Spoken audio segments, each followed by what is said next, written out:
कांग्रेस का ये अभियान चल रहा है, हरियाणा मांगे इंसाफ। और ये हरियाणा मांगे इंसाफ अभियान के माध्यम से हमने 10 साल की सरकार, भाजपा सरकार के 10 साल की सरकार के लिए हमने 15 सवाल इस सरकार से पूछे हैं, जिसको आपको अभी हम एक एक सरकार सारे सवाल आप तक पहुंचाएंगे। 10 साल के बाद देश में सबसे ज्यादा बेरोजगारी हरियाणा में क्यों है? 10 साल के बाद देश में सबसे ज्यादा अपराध हरियाणा में क्यों है? 10 साल के बाद देश में सबसे ज्यादा महंगाई हरियाणा में क्यों है? Portal, IDO, family ID, property ID और पोर्टल के माध्यम से गरीब आदमी के हकों से वंचित रखने का काम जो हुआ वो किसी दूसरे बीजेपी शासित प्रदेश में क्यों नहीं हुआ? ये पोर्टल और ये आइडिया ये गुजरात में क्यों लागू नहीं हुई, केवल हरियाणा में क्यों की गई? एससी समाज और ओबीसी समाज का संविधान, बाबा साहब के संविधान का अधिकार, सरकारी नौकरी और सरकारी नौकरी में आरक्षण, उसको समाप्त बैकडोर से क्यों किया गया? हरियाणा में सरकारी पद क्यों समाप्त कर दिए गए और क्यों कच्चों में परिवर्तित करके कौशल निगम की भर्तियों के माध्यम से बिना रिजर्वेशन, बिना पेंशन, बिना मेरिट के एससी समाज, ओबीसी समाज के अधिकारों को वंचित किया गया? क्यों गरीब आदमी की सारी योजनाओं को बंद कर दिया गया? 100 गज के प्लॉट की योजना, मकान की योजना, पानी की पीने की टंकी टूटी की योजना, वजीफे की योजना, इस तरह की योजनाओं को क्यों? और भाई क्यों भाजपा काल बना किसानों का काल? ये भाजपा काल बना किसानों का काल, 750 किसानों की जान चलेगी। और क्यों हर वर्ग को, कोई एक वर्ग ऐसा नहीं, हर वर्ग को सड़क पे सरकार ले आई इन 10 साल में। स्कूल के छोटे छोटे बच्चों से लेकर, नन्हे मुन्नों से लेकर 500 स्कूलों में धरने हुए। हिसार में भी कई स्कूलों में धरने हुए, जिसमें मैं स्वयं गया था, बाकी हर जिले में हुए थे। प्रदेश के कोने कोने में हम, जयप्रकाश जी और हम हिसार में कई स्कूलों में गए, आपने भी कवर किया। 5000 स्कूल बंद हो गए या मर्ज हो गए, गरीब आदमी का बच्चों के धरनों से लेकर।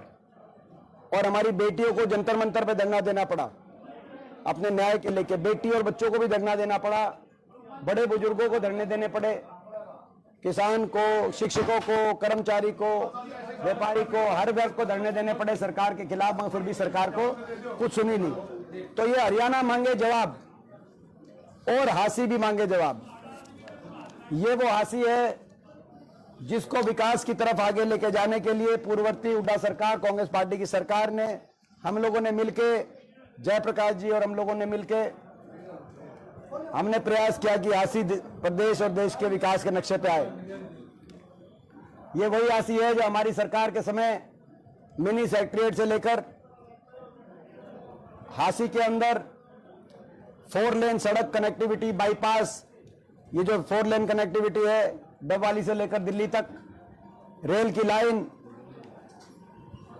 सिटी पार्क, पानी की व्यवस्था के लिए बहुत बड़ी हमने वाटर सप्लाई की, एक डिग्गी जलघर से लेकर हासी के प्रत्येक गांव से लेकर शहर के हर वार्ड तक उस टाइम विकास की तरफ हासी आगे गया। और ये सबसे ज्यादा, अगर कोई किसी ने बोला आप जितने कहेंगे उतने बयान में दिखा दूंगा, तो मौजूदा विधायक है, उन्होंने कहा कि भाई ये रिकॉर्ड बना जो यहां से विधायक है। लेकिन अब 10 साल के बाद वही हासी, हम पूछना चाहते हैं कि 10 साल के बाद हासी, हरियाणा मांगे हिसाब, हासी मांगे हिसाब। आज अपराध का कहर हासी में,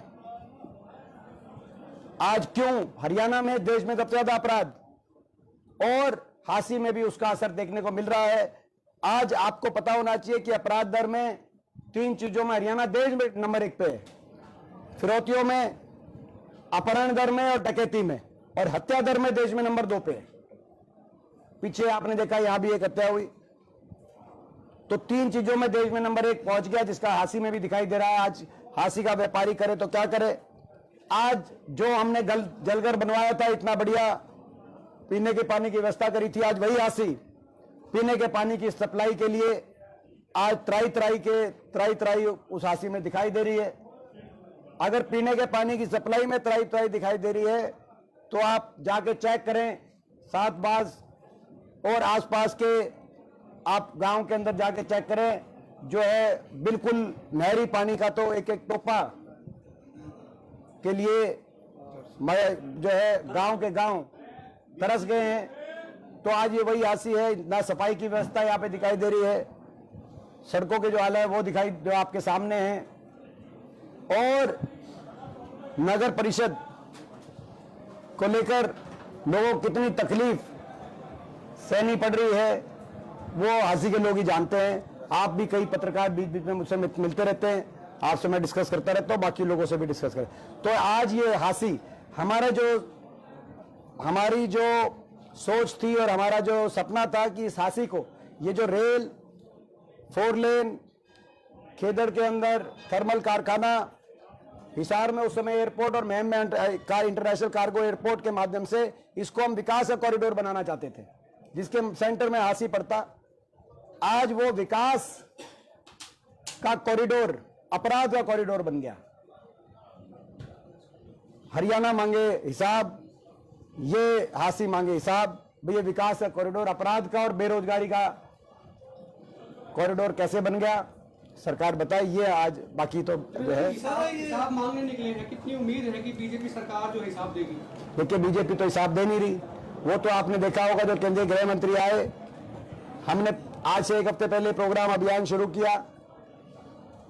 करनाल से इस अभियान को जो एक पदयात्रा के माध्यम से हमने शुरू किया, और उसके 2 दिन के बाद केंद्रीय गृह मंत्री आए तो उन्होंने कहा कि भाई ये किस बात का हिसाब मांग रहे हैं हुड्डा साहब, और हिसाब तो हम मांगेंगे।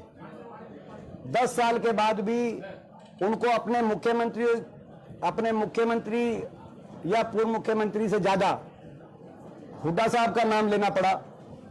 10 साल के बाद भी वो अपना एक परियोजना की बजाय हमारे अभियान का नाम ज्यादा लेना पड़ा कांग्रेस का। वो अभी अपनी परियोजनाएं गिनाते कि भाई यहाँ पे हमने यूनिवर्सिटी बना दी, यहाँ पे थर्मल कारखाना बना दिया, हम इतने किलोमीटर मेट्रो ले आए, इतनी रेल की लाइन बिछाई, कुछ तो कहते, लेकिन उन्होंने काम कुछ बताया नहीं 10 साल के बाद। तो ये स्पष्ट है कि वो हिसाब नहीं देना चाहते, लेकिन वो हिसाब नहीं देना चाहते, मगर हम उनको हिसाब दे रहे हैं बीजेपी वालों को। हम बीजेपी वालों को हिसाब दे रहे हैं, और वो हिसाब ये है कि लोकसभा चुनाव में हरियाणा के लोगों ने बीजेपी को किया हाफ, विधानसभा चुनाव में लोग कर देंगे बीजेपी को साफ। ये हम हरियाणा की जनता ये हिसाब, वो हिसाब नहीं देंगे तो हरियाणा की जनता ये हिसाब देगी। अमित शाह जी की आते हैं, कहते हैं कि बैकवर्ड के जितने खैर को हम है वो कोई पार्टी नहीं है, हमने बैकवर्ड का बीसी मुख्यमंत्री बना दिया। कहने से क्या है, किया क्या? कोई बैकवर्ड समाज के लिए कोई कार्य किया हो वो ये बताएं। पिछले 10 वर्ष में पहली बात, एससी समाज और बैकवर्ड समाज की जो संविधान के अंतर्गत जो अधिकार हैं, सरकारी नौकरी और उनमें आरक्षण, सरकार 2 लाख सरकारी नौकरी समाप्त हो गई। हरियाणा में 30 लाख सरकारी नौकरी समाप्त हो गई सेंटर के अंदर, और हरियाणा में जो नौकरी बची वो कच्चों में परिवर्तित कर दी बिना रिजर्वेशन के कौशल निगम के माध्यम से। और उसके साथ हरियाणा में पिछले 5 साल में केवल 10,000 नौकरी लगी है पक्की। उन 10,000 में ज्यादातर हरियाणा के बाहर के लोगों को लगाने का काम हरियाणा की सरकार ने किया है। इसी तरीके से आपने देखा होगा क्लास 1 और क्लास 2 में पूर्ववर्ती कांग्रेस पार्टी की हुड्डा सरकार के समय क्लास 1 और क्लास 2 में ओबीसी का आरक्षण 10% से बढ़ाकर 15% तक हमने करना काम किया था कांग्रेस पार्टी की सरकार ने, जिसमें बीसीए और बीसीबी को दोनों को उसके अंदर स्थान दिया गया था। 10 साल से इस सरकार ने लारा लपा दिया आज तक, और ये बीच में एक बार कहा भी पूर्ववर्ती जो मुख्यमंत्री खट्टर साहब थे कि जी इसको बढ़ा के 1% बढ़ाएंगे, लेकिन 1% भी नहीं बढ़ाया। तो किया क्या, ये हम पूछना चाहते हैं। बैकवर्ड समाज के लिए कहां न्याय हुआ? और कांग्रेस पार्टी का स्पष्ट है, जातिगत जनगणना कांग्रेस पार्टी कराने का काम करेगी। हरियाणा में सरकार कांग्रेस की बनती है, और जातिगत जनगणना के अनुसार के आधार पर ये पहले भी हमने 15% बढ़ाने का काम किया था, और इसको आगे पूरा जितना संविधानिक हक है वो बढ़ाने का काम ओबीसी समाज के लिए हम कांग्रेस पार्टी करेगी। क्या ईडी का प्रयोग हरियाणा में भी किया जा रहा है क्या? वो आप भी बताओ। नहीं, आप बताइए सर। नहीं, आप- ये जगह आप- रावदान सिंह के ऊपर ईडी देखो, ये- प्रतिष्ठान पे ईडी को छापे लगे हैं। ये मैं समझता हूँ कि 1390 करोड़ का अच्छा, और एक ओबीसी समाज के लिए एक और बात, ये जो अभी इन्होंने 6 लाख से बढ़ाकर 8 लाख किया है क्रीमी लेयर, ये भी ओबीसी समाज के अधिकारों को छीनकर और पर जले पर नमक छिड़कने का काम किया। मैं इसलिए बताना चाहता हूं कि केंद्र सरकार का लिमिट है 8 लाख, उसको घटा के 6 लाख कर दिया, और हरियाणा अकेला प्रदेश ऐसा बना जिसमें इन 6 लाख में कृषि और जो है सैलरी इंक्लूड नहीं होती थी, जिसकी वजह से ओबीसी समाज के जो अधिकार है उनको छीनने का काम हुआ। ओबीसी समाज ने मांग की इसको बढ़ाया जाए, और कांग्रेस ने घोषणा पत्र पे दिया कि हम इसको 10 लाख करेंगे। बीजेपी सरकार ने जाते जाते अब ये कहा कि भाई हम इसको 8 लाख करेंगे, जो केंद्र सरकार के बराबर, मगर 8 लाख करेंगे, लेकिन अभी कोई भर्ती ऐसी नहीं बची जो जिसमें इस आग का फायदा एक भी ओबीसी वर्ग के किसी एक नौजवान को हो। यानी कि 10 लाख से आज जो है 10 साल से ओबीसी समाज के नौजवानों का अपने हक छीनने का काम किया, जाते जाते आपने कर दिया, जिसका लाभ एक ओबीसी समाज के